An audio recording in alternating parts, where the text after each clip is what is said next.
आप सभी का होम साइंस क्लासेस में स्वागत है। ये हमारा यूजीसी नेट होम साइंस का प्रैक्टिस सेट पूरा चल रहा है, जिसमें आपके ओल्ड पेपर्स के क्वेश्चन सॉल्व कराए जा रहे हैं। तो ये पूरी सीरीज चलेगी। सारे आपके प्रीवियस ईयर के जो इम्पोर्टेंट ईयर के क्वेश्चन पेपर है वो सारे सॉल्व कराए जाएंगे। तो चलिए आज का वीडियो स्टार्ट करते हैं। आज का पहला क्वेश्चन है, अहम केंद्रित विचारों में सम्मिलित हो सकते हैं। जो अहम केंद्रित विचार होते हैं उसमें क्या क्या सम्मिलित हो सकते हैं। तो उसमें है आपका आएगा जागरूकता की कमी की दूसरे एक अलग भौतिक परिप्रेक्ष्य से चीज़ें देखते हैं। ठीक है। और इसमें जो दूसरा आएगा वो है, ठीक है, यहाँ पे कोट्स में ही आंसर देना आपको। ये 41 का ही है। ठीक है। तो इसमें आएगा आपका अनुभव करने की असफलता की अन्य व्यक्ति भी उनसे अलग विचारों, भावनाओं और दृष्टिकोण को रख सकते हैं। ठीक है। तो ये आपका दोनों आएगा आंसर। फिर नेक्स्ट हमारा 42 है, समृद्धि को नियंत्रित करने वाले प्रमुख सिद्धांत है। तो इसमें समृद्धि को नियंत्रित करने वाले प्रमुख सिद्धांत है। यहाँ पे इंग्लिश में भी देख लीजिए, the major principles that govern growth are. तो ग्रोथ को, ठीक है, उसके आपको बताना नियंत्रित करने वाले कौन कौन से सिद्धांत है ग्रोथ को। ठीक है, समृद्धि को। तो यहाँ पे आपका हिंदी में दिया, यहाँ पे इंग्लिश में दिया, तो आप लोग दोनों जो आपको समझ में आए तो आप देख के ही आंसर दिया करना। तो जो उसमें जो श्रेणी है वो है, यहाँ कूट में आपको देना है आंसर। तो जो यहाँ पे दिया है दोनों, आप यहाँ पे देखिए तब समझ में आएगा तब। पहला सेफलॉर्ड, ठीक है, यहाँ पे सेफलो डे केडल सिद्धांत। ठीक है, ये है। फिर दूसरा है पॉसिमोडिस्टल सिद्धांत। तीसरा है श्रेणीबद्ध एकीकरण का सिद्धांत। और चौथा है प्रणालियों की स्वतंत्रता का सिद्धांत। ठीक है, ये आपके सारे चारों सिद्धांत हैं। ये सारे इसके अंतर्गत आते हैं। ये जो आपका सेफलोडिकल सिद्धांत है, इसमें क्या होता है, ये इसमें जो वृद्धि होती है, जो आपका ग्रोथ होता है, वो होता है आपका सिर से पैर की ओर का। ठीक है, सिर से पैर की ओर ग्रोथ होता है इस सिद्धांत में। ठीक है।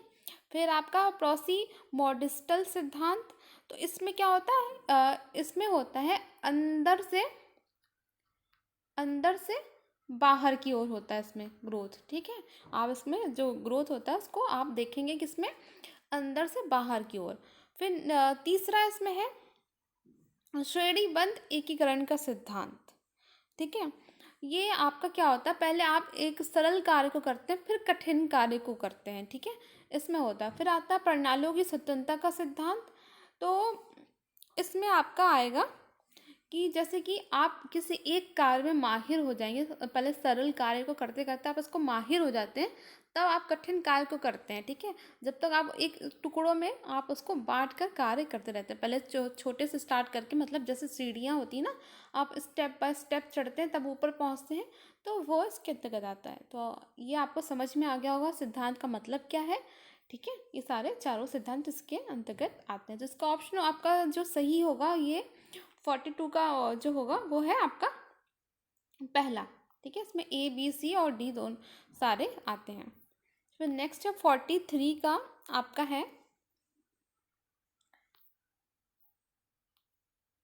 यहाँ पे आपका दिया 40।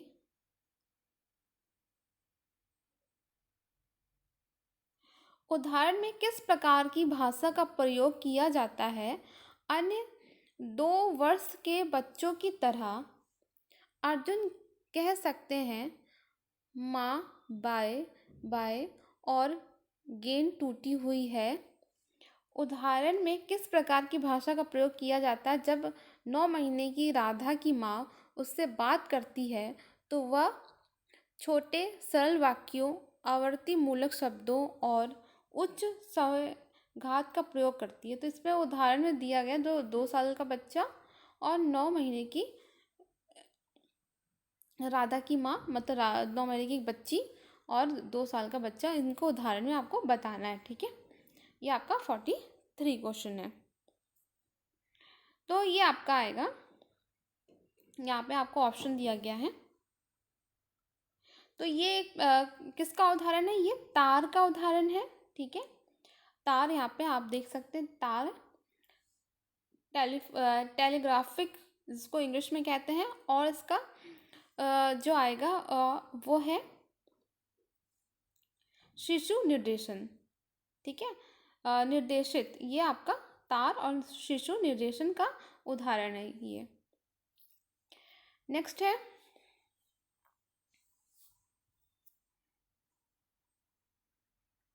आपको सूची मिलान करना है, सूची 1 को सूची 2 से सम्मिलित करना है। ठीक है, ये क्वेश्चन आपका कौन सा 44 है।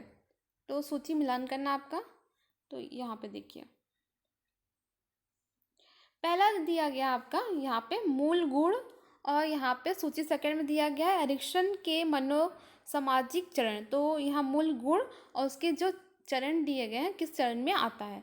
तो पहला आपका आशा, तो ये जो मूल गुण है आशा, ये एरिक्सन के मनोसामाजिक चरण के किस में आता है, कौन सा चरण है? तो वो है आशा विश्वास बनाम अविश्वास का। ठीक है, फिर आता है इच्छा, जो इच्छा होती है वो आता है आपका कौन से चरण में? स्वायत्तता बनाम शर्म में। ठीक है, फिर आता आपका उद्देश्य, उद्देश्य आता है पहल बनाम अपराध का। ठीक है, फिर आपका आता सामर्थ्य, यह आपका आता है उद्योग बनाम हीनता। फिर निष्ठा आता आपका किसमें? पहचान बनाम भूमिका भ्रम में। ठीक है, नेक्स्ट है 45 आपका क्वेश्चन है। इसमें भी आपको सूची मिलान करना है। दिया है यहाँ सूची 1 और 2। ठीक है, सूची 1 में दिया जन्म के पूर्व विकास का विवरण। ठीक है, और दूसरा आपका सूची 2 में दिया अंकित तक। ठीक है, तो जन्म के पूर्व विकास का विवरण जो यहाँ पे दिया गया, तो इसमें ऑप्शन मतलब इसमें ए है आपका। ठीक है, यह चरण 8 सप्ताह से जन्म तक रहता है और इसमें प्रमुख अंगों का विभेदीकरण सम्मिलित है। तो ये जन्म के 4 सप्ताह से जन्म तक रहता है ये चरण। ठीक है, और इसमें प्रमुख अंगों का विभेदीकरण सम्मिलित है, मतलब बहुत सारे अंग आपका बनना स्टार्ट हो जाता है। ठीक है, तो इसमें इसका क्या होगा? इसका है भ्रूणी, तो वो जो चरण है उसको भ्रूणी कहते हैं। ठीक है, फिर दूसरा है निषेचन के बाद 2 से 8 सप्ताह तक जब प्रमुख अंग और बुनियादी शरीर की रचना विकसित होने लगती है, तभी उसमें विकसित हो रही है। ठीक है, अभी विकसित हुई नहीं, हो रही है, तो ये क्या आएगा आपका? ओ यहाँ पे कुछ गलत हो गया, सॉरी। जो आपका है यह चरण 8 सप्ताह से जन्म तक रहता है, उसमें प्रमुख अंगों का विभेदीकरण सम्मिलित है। तो ये 4 सप्ताह से जन्म तक रहता है, तो ये कहलाता है आपका डिम्बी अवस्था। ठीक है, और ये जो आपका निषेचन के बाद 2 से 8 सप्ताह तक जब प्रमुख अंगों और बुनियादी शरीर की रचना विकसित होने लगती है, तो ये आपका आएगा भ्रूणी। ठीक है, उससे गलत हो गया था थोड़ा। ठीक है, फिर तीसरा है पहला और सबसे छोटा चरण, जहाँ युग्मनज गर्भधारण के बाद पहले 2 हफ्तों की अवधि में जटिल रूप में विभाजित और विकसित होना प्रारंभ करता है। तो ये अवस्था आपका कहलाएगा जनिक। ठीक है, ये आपका सही है, आप यहाँ पे मिलान कर लेना। इसमें कूट में आपका आएगा ए का 3rd था। ठीक है, ए का 3rd था और बी का 1st था और सी का 2nd था। तो जहाँ आया आपका वो है आपका ऑप्शन 2। 46 क्वेश्चन है। कोहेन द्वारा दिए गए वयस्क विकास के 4 चरणों को श्रेणीबद्ध करें। तो कोहेन ने आपका वयस्क विकास, जिसमें आपका आता है चाइल्ड डेवलपमेंट, जो अडल्ट, ठीक है, जो अडल्ट डेवलपमेंट है उसको 4 चरणों में उन्होंने बाँटा था, ठीक है। तो वो चरण कौन-कौन से हैं आपको ये बताना है, ठीक है। तो चलिए आपको यहाँ पे आया 4 चरण, ये इनके 4 चरण हैं, लेकिन आपको श्रेणीबद्ध करना है। तो जो पहला चरण है आपका मिड लाइफ रीएवोल्यूशन आएगा आपका पहला चरण। दूसरा चरण आएगा आपका लिबरेशन। तीसरा चरण आएगा स्मर्निंग अप। और चौथा चरण है आपका इनकोर, ठीक है।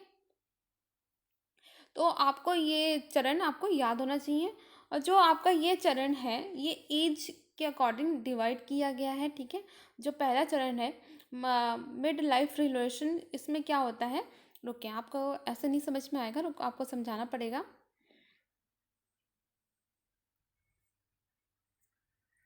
तो यहाँ पे आप देख सकते हैं,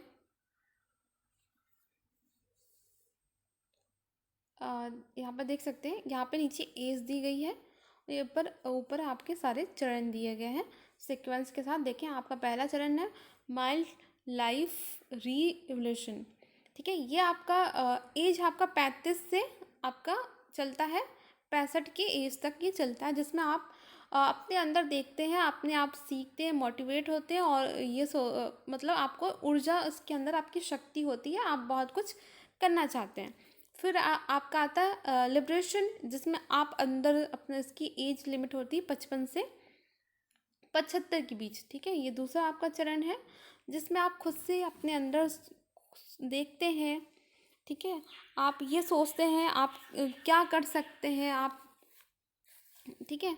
आप अपने अंदर सोचते हैं कि अब नहीं तो कब करना है, तो आप अपने चीज़ों को खोजने की कोशिश करते हैं। और जो तीसरा चरण है आपका, ठीक है, वह है स्मरिंग अप, जिसमें आप क्या करते हैं, जिसका आप संग्रह करते हैं, बहुत चीज़ों को सोचते हैं, देखते हैं, संग्रह करते हैं। ये इसकी एज होती है 70 से 90 के बीच, ठीक है। फिर ये चौथा चरण है आपका इनकोर। तो ये होता है दोहराना, ठीक है। आप चीज़ों को फिर आते हैं अपनी फैमिली को, अपनी कम्युनिटी कल्चर को, आध्यात्मिकता को आप क्या देते हैं, टाइम देते हैं, उनकी ओर खींचे चले आते हैं। तो ये आपका चलता है 75 से 100 के पार आपका ये चलता है एज में। तो ये चीज़ें चलती रहती हैं, उनके ये चरण पूरे दिए गए हैं किसने, कोर ने, ठीक है। तो कोहेन ने अपना पूरा ये 4 चरण बताए हैं। नेक्स्ट क्वेश्चन है हमारा 47। लॉरेंस कोलबर्ग के सिद्धांत के अनुसार नैतिक तार्किकता का विकास 6 चरणों में होता है। इन चरणों को श्रेणीबद्ध कीजिए। तो उनका आपको जो चरण को श्रेणीबद्ध करना है, हमें लगाना है सीक्वेंस में, ठीक है। तो यहाँ पे आपका दिया जो पहला चरण है आपका, इसमें आएगा आज्ञाकारी और दंड, ठीक है। यहाँ आपका पहला चरण है ये। दूसरा चरण है इसमें आत्महित, ठीक है, दूसरा चरण है इसका आत्महित। तीसरा चरण है इसका पारंपरिक समझौते और अनुरूपता, ये तीसरा चरण हो गया आपका। चौथा चरण है अधिकार और सामाजिक व्यवस्था को बनाए रखना, चौथा चरण। और पांचवा चरण है सर्वव्यापक आचार शक्ति सिद्धांत, ये पांचवा चरण हो गया। तो सारे चरण आपके सीक्वेंस से लग गए हैं, आप इसमें से देख लेना। 48 है आपका क्वेश्चन। 48 में आपका अभिकथन दिया गया है, ठीक है। कथन अभिकथन एक को, हाँ यहाँ पे कथन अभिकथन को आपको देखकर करना है। तो इसमें दिया गया संचार निर्माण के साथ साथ पारिवारिक संबंधों को परिबंधित करने का कार्य है, ठीक है। ये अभिकथन आपका दिया गया है। और इसका तर्क दिया गया है परिवार के सदस्य एक दूसरे के साथ इतना समय बिताते हैं, वे संचार के सुगम मार्ग और संवेदन वैशिष्ट्य का प्रयोग करते हैं और जो एक बाहरी व्यक्ति को संचार से हटा सकते हैं। तो जो अभिकथन है और इसका जो तर्क दिया गया है, ठीक है, सही है। ठीक है, लेकिन जो आर इसकी एक ही जो व्याख्या कर रही है, तो इसका जो व्याख्या देखा जाए तो ये दोनों मैच नहीं कर रहे, तो व्याख्या तो इसकी सही नहीं दी गई है। ठीक है, लेकिन ये दोनों सही हैं, तो ऑप्शन में आपका देखा जाए तो ये दोनों सही हैं।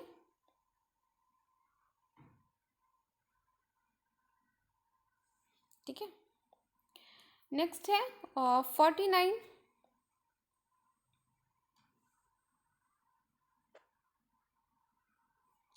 नामावली किस कार्यक्रम के तहत तैयार किए जाते हैं? तो किस कार्यक्रम के द्वारा ये तैयार किए जाते हैं?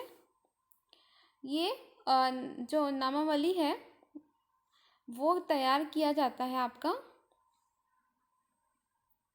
मनरेगा के द्वारा। ठीक है, नेक्स्ट है 50 क्वेश्चन है हमारा।